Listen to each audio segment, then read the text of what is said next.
Chapter 7, The Golden Room. Mr. Burke had begun to repair the old Perkins place after Christmas. Mrs. Burke was right in the middle of writing a book, so she wasn't available to help, which left Leslie the jobs of hunting and fetching. For all his smartness with politics and music, Mr. Burke was inclined to be absent-minded. He would put down the hammer to pick up the how-to book and then lose the hammer between there and the project he was working on. Leslie was good at finding things for him, and he liked her company as well. When she came home from school and on the weekends, he wanted her around. Leslie explained all this to Jess. Jess tried going to Terabithia alone, but it was no good. It needed Leslie to make the magic. He was afraid he would destroy everything by trying to force the magic on his own, when it was plain that the magic was reluctant to come for him.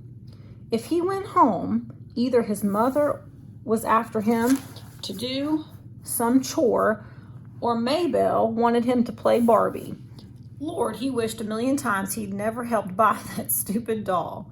He'd no more than lie down on the floor to paint than Maybelle would be after him to put an arm back on or snap up a dress. Joyce Ann was worse. She got a devilish delight out of sitting smack down on his rump when he was stretched out working. If he yelled at her to get the heck off him, she'd stick her index finger in the corner of her mouth and holler, which would, of course, crank up his mother.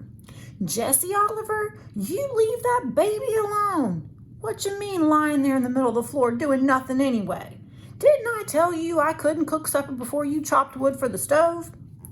Sometimes he would sneak down to the old Perkins place and find Prince Terry crying on the porch where Mr. Burke had exiled him. You couldn't blame the man. No one could get anything done with that animal grabbing his hand or jumping up to lick his face.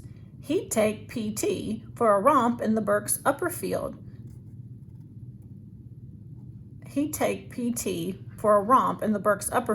If it was a mild day. Miss Bessie would be mooing nervously from across the fence. She couldn't seem to get used to the yipping and snapping. Or maybe it was the time of year, the last dredges of winter spoiling the taste of everything. Nobody, human or animal, seemed happy. Except Leslie. She was crazy about fixing up that broken down old wreck of a house. She loved being needed by her father. Half of the time they were supposed to be working, they were just yakking away.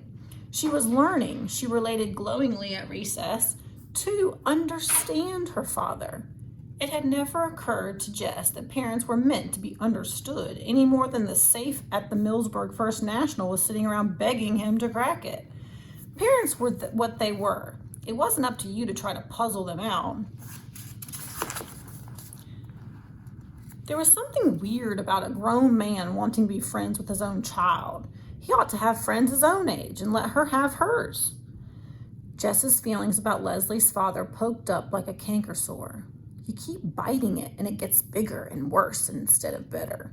You spend a lot of time trying to keep your teeth away from it, then sure as Christmas you forget that silly thing and chomp right down on it. Lord, that man got in his way.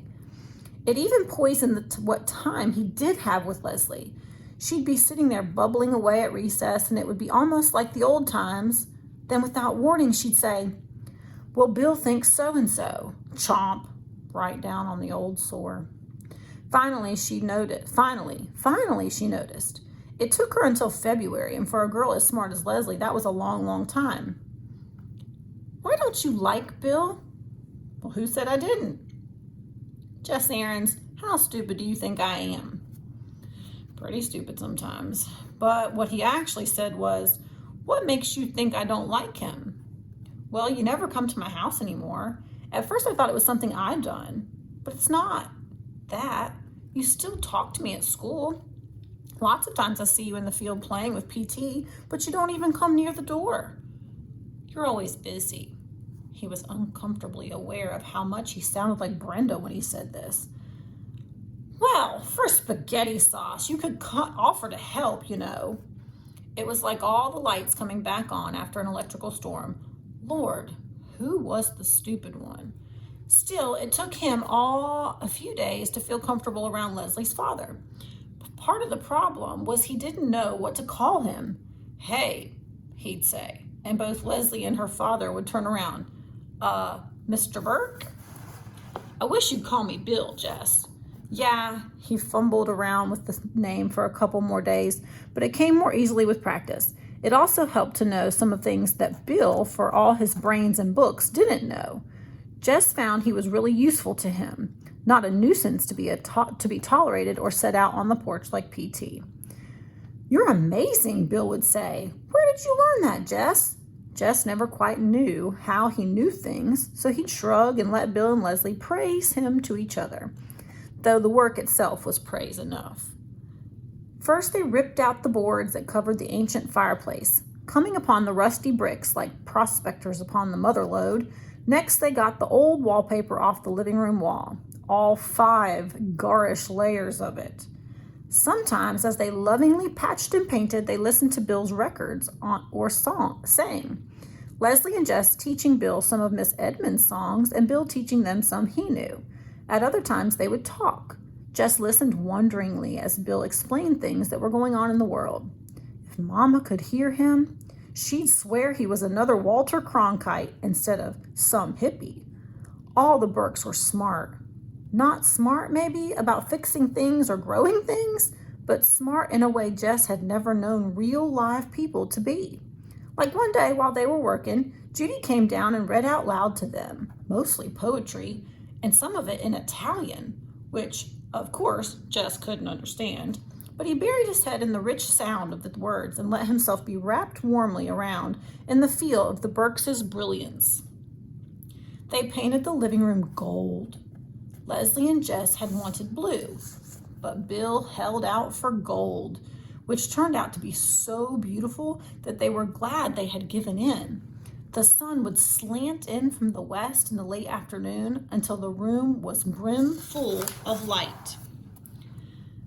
Finally, Bill rented a sander from Millsburg Plaza, and they took off the black floor paint down to the wide oak boards and refinished them. No rugs, Bill said. No, agreed Judy. It would be like putting a veil on the Mona Lisa. When Bill and the children had finished razor blading the last bits of paint off the windows and the washed panes, they called Judy down from her upstairs study to come and see. The 4 of them sat down on the floor and gazed around. It was gorgeous. Leslie gave a deep, satisfied sigh. "Ah, I love this room," she said. "Don't you feel the golden enchantment of it? It is worthy to be." Jess looked up in a sudden alarm. In a palace. Whew. In such a mood, a person might even let a sworn secret slip, but she hadn't, not even to Bill and Judy, and he knew how she felt about her parents. She must have seen his anxiety because she winked at him across Bill and Judy just as he sometimes winked at Maybelle over Joyce Ann's head. Terabithia was still just for the 2 of them. The next afternoon, they called P.T. and headed for Terabithia. It had been more than a month since they had been there together, and as they neared the creek bed, they slowed down. Jess wasn't sure he still remembered how to be a king. "We've been away for many years," Leslie was whispering. "How do you suppose the kingdom has fared in our absence?" "Where have we been?" "Conquering the hostile savages on our northern borders," she answered. "But the lines of communication have been broken, and thus we do not have tidings of our beloved homeland for many a full moon." How was that for regular queen talk? Jess wished he could match it. "You think anything bad has happened?"